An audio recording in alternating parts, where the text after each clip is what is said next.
Well, good afternoon, everyone. Oh, come on. Good afternoon, everybody. I'm just checking to see if you're awake. I know how late you stayed out last night.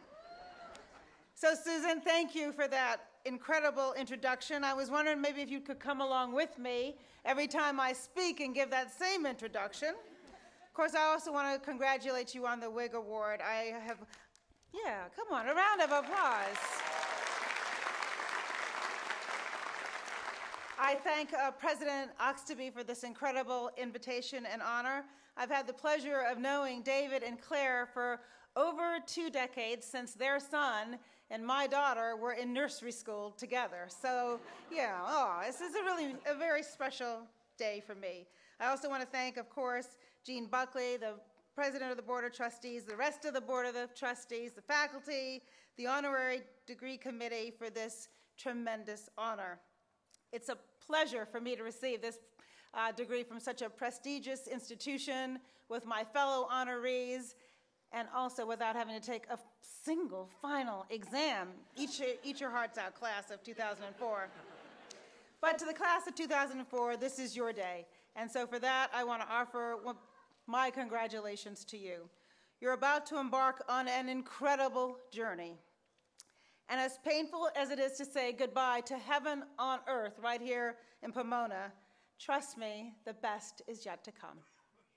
Of course, I want to also congratulate all the parents, grandparents, aunts, uncles, siblings, members of your family, both here and back home, without whom none of you would be sitting here right this minute. So how about a shout out to them? Round of applause.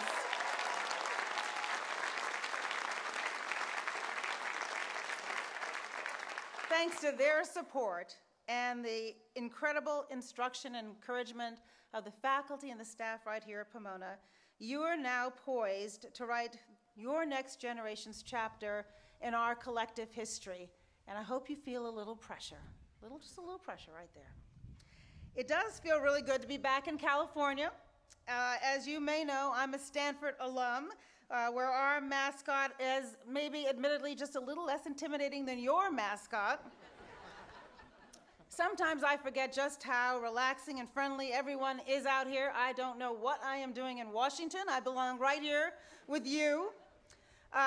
Talking about relaxed, I love the tradition of everybody clapping as the graduates walk by, and I want you to know that I was peeking not at your faces, but at your feet. I just didn't see a whole lot of closed-toe shoes out there in the audience there, but that's wonderful.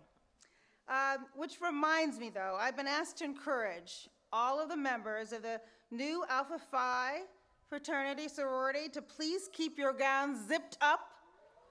Yeah, I heard all about what happens. We're going to keep it PG right here. But in all seriousness, I am just honored to be with you on this really special day. Over the past 4 years, class of 2014, you've made this campus your home. Under the watchful eyes of your SPOMAs and your SPOPAs, right? Did I get that even remotely close? And I was also warned not to mention the sponsest that happens from time to time, so we're not going to go there.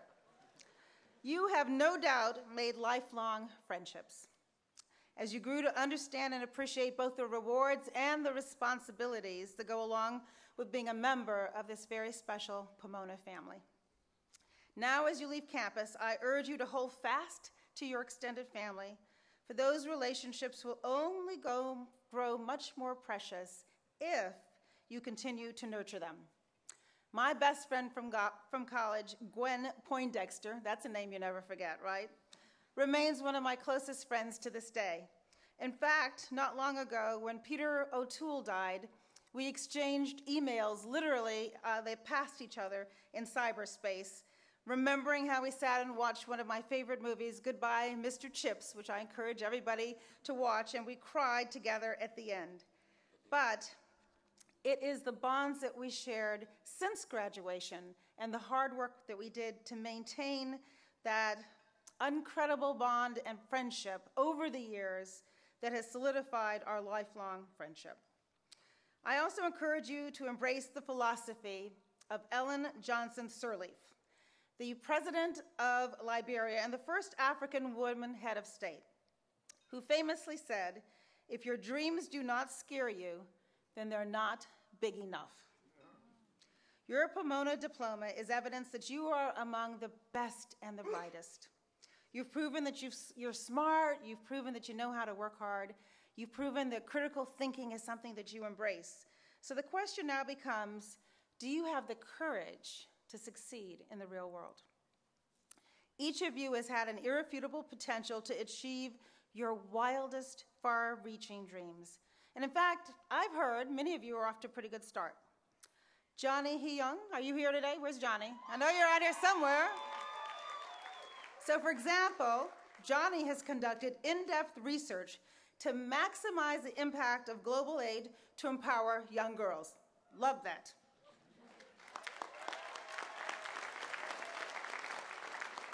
Rodrigo Ranero has spent much of, see, I got some good names, has spent much of his undergraduate year reviving dead and dying languages in South America, so that's incredible.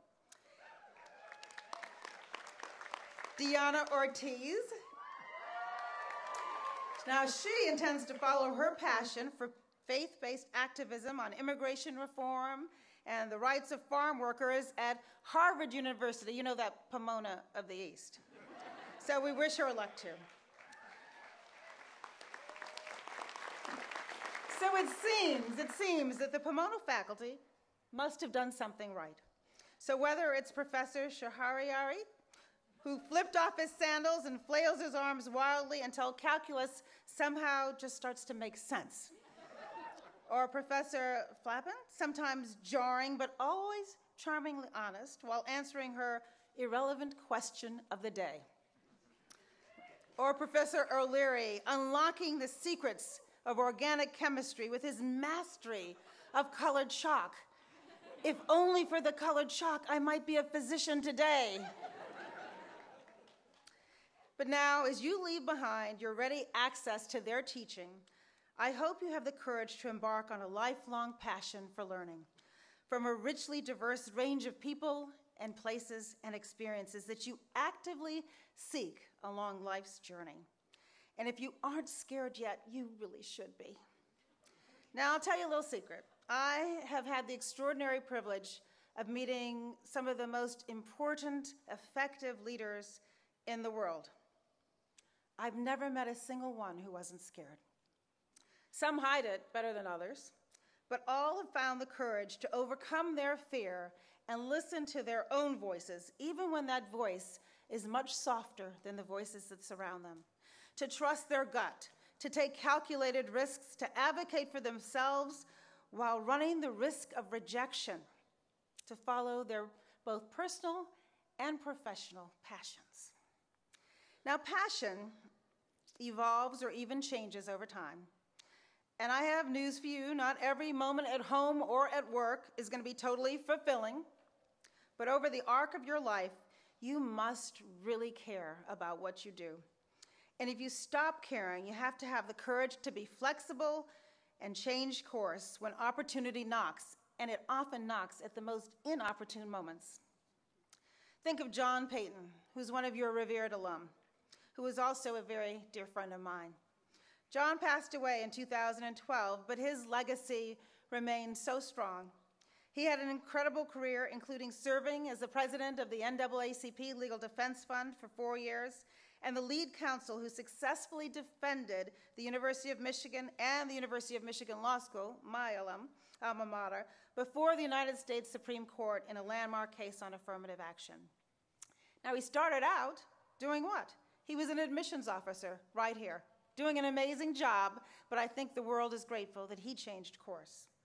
Think of Mary Grand Dupree, another proud Pomona alum, who worked as a waitress before making a change and joining an ad agency. She was later tapped to illustrate the Harry Potter books. And I hear her illustrations of Hogwarts may have been inspired by your very own dining hall. As my grandmother used to put it, I quote her a lot, put yourself in the path of lightning. Don't be afraid. I often think about how very different my life would be if I hadn't found the courage to change course, and I mean radically change course. I certainly wouldn't have been invited to be here today and receive this incredible honorary degree, and I may never have found my passion During my senior year of college, sitting there where you are, I constructed what I thought was the perfect plan. First, straight to law school. Then, of course, I would find the love of my life, marry within a couple of years. I'd have my first baby by 30, ever mindful of that biological clock ticking away. I'd then make partner at a great law firm by the age of 31. Sounds like a pretty good plan, right? Well, I went straight to law school, and I soon married the proverbial boy next door. After 3 years of practicing law at one excellent firm, I traded up for what I thought was an even more prestigious firm. And my daughter was born just shy of my 29th birthday. Right on schedule, I might add. But not so fast. By 30, I was separated from my husband, and I clearly remember sitting in my beautiful office on the 79th floor of the Sears Tower in Chicago with a magnificent view of the sailboats and the lake, staring at my very lucrative paycheck, and I burst into tears because I was absolutely miserable. So I had to make a decision, keep following my original plan, and I was a little rigid back then, or be honest with myself and search for my true passion. A year earlier, at the recommendation of my first real mentor, I had participated in a young leaders program that exposed me to a diverse range of business and civic and political leaders, all working to try to make Chicago a better city. That experience motivated me to consider, for the first time, public service. And so I took a leap of faith and I joined the City of Chicago Law Department. I moved out of that really cushy office with a great view into a tiny cubicle with a window that faced an alley. But from my very first day, I knew I was right where I belonged. And as a bonus, 4 years later, I hired a brilliant young lawyer with whom I instantly bonded over our shared desire not to practice at a big law firm and to serve our community. Her name was Michelle Robinson. And when we met, she was engaged to this skinny guy with a really funny name, Barack Obama. And the rest, well, you know the rest. Now, a lot has changed since I began my career a long time ago. Today, women are graduating from college and graduate school at higher rates than men. Women make up nearly half of our workforce. 2/3 of all families, as you heard a moment ago, are headed by single women or co-breadwinners. And when I graduated from college, women earned only 59 cents on the dollar. And although we've made a lot of progress, women still only earn 77 cents on the dollar. And women of color, the disparity is even greater, and that pay gap grows over a woman's career. That's why the president has decided to have a White House summit on working families coming up June 23rd, a shameless plug for our summit. And we're going to discuss how to keep the United States globally competitive as we face these changing demographics. So I do believe that the 21st century workplace needs to reflect the values and priorities of the 21st century workforce. Class of 2014, that means your values. It means your priorities.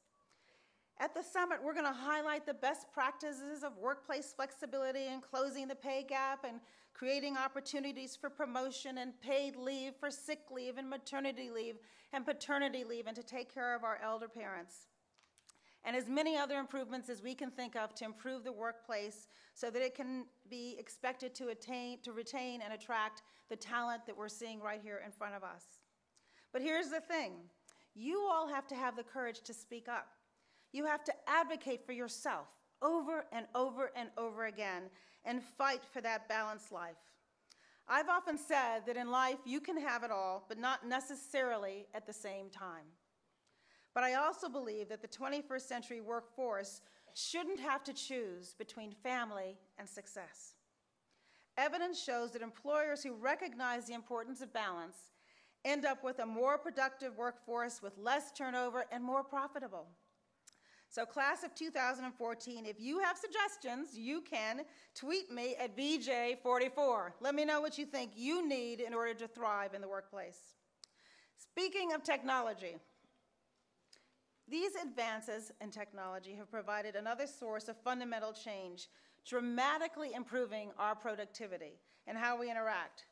But I caution you to ensure that those advances do not rob your generation of the inherent richness of the human experience. Raise your hands if you have texted, tweeted, Facebooked, Instagrammed, Snapchat, any of that while I've been talking. I know it's more than one person. When I leave here, I'm going to be checking and finding out, so you might as well fess up. But this is what I'm talking about. It's okay, but please make sure to regularly pause from social media and take in life in real time. It's all right. Enjoy the moment with no pixels, with an even clearer picture than HD is going to give you. The reason why you came here to learn, rather than simply taking classes online, is direct engagement, human interaction. And I do worry, as we are increasingly using technology to connect, that we run the risk of missing out on an intangible but essential element in creating healthy, honest, and trusting relationships. Let's face it, it takes courage to say what you think and feel while looking directly into someone's eyes. And it also takes practice. And the truth is, you will suffer both professionally and personally if you don't master that skill. We all know the pain that ensues from cyberbullying, yet is it increasingly happening at an alarming rate. And believe me, in the public life, we all have no choice but to develop tough skins. Just look at my Twitter feed and you'll see it firsthand. But you will be the ones who determine just how we use that precious ability to connect. The future of our culture is actually in your hands. With courage, you can inject decency rather than coarseness into our dialogue. And boy, could we use some of that in Washington. So please run for office. Bring it with you and run for office.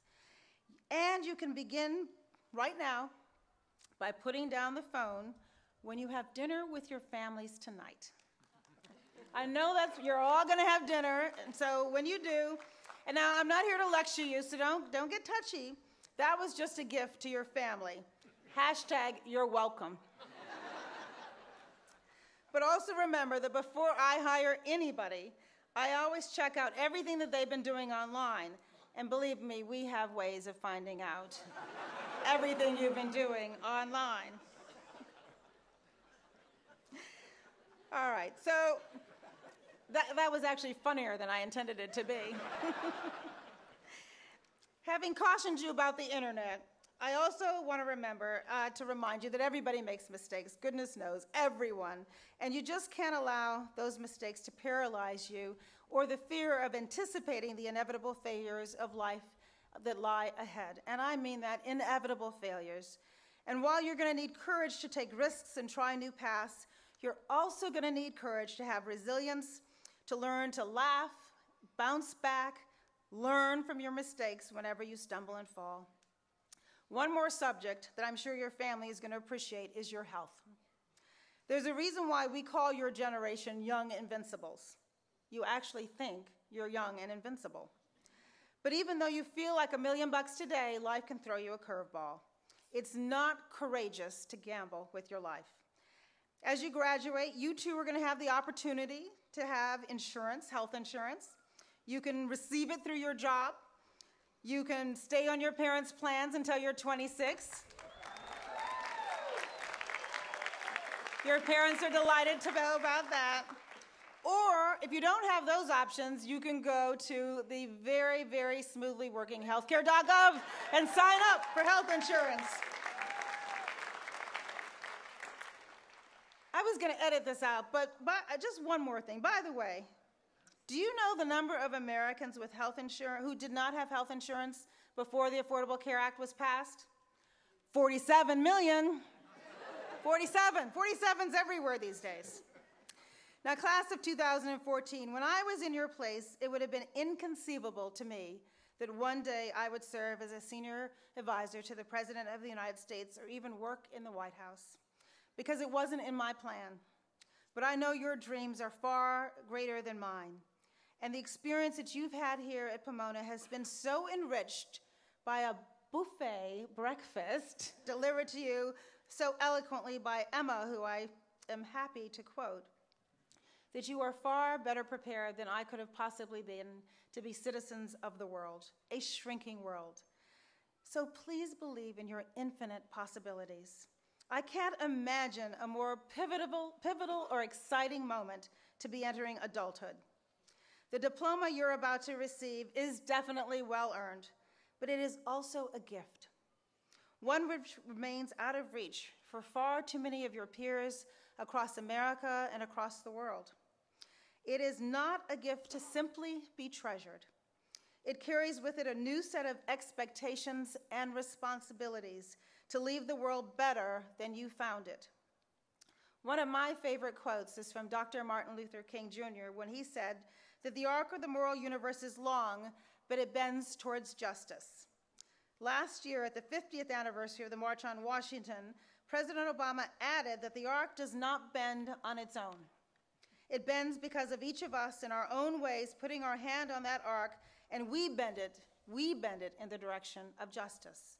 And just yesterday, in celebration of the 60th anniversary of Brown versus Board of the Education, a landmark civil rights case, President Obama said, quote, "Let's remember that while progress has never come easily, people who love their country can change it."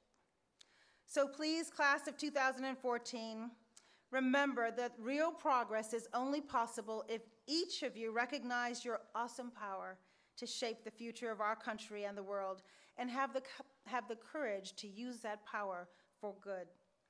Whether you pursue public service, which I certainly hope you do at some point, or work in a cutting-edge laboratory, a remote village, high-tech factory floors, or a classroom that inspires the next generation of leaders, remember that the important part of your legacy will be determined by whether you had the courage to be flexible and seize opportunity without succumbing to fear or failure.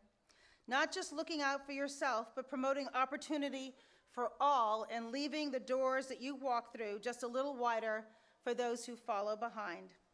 Class of 2014, have the courage to do what my grandmother said and put yourself in the path of lightning, and always remember the words inscribed on the gates of this institution. They only are loyal to this college who, departing, bear their added riches in trust for mankind. Thank you very much.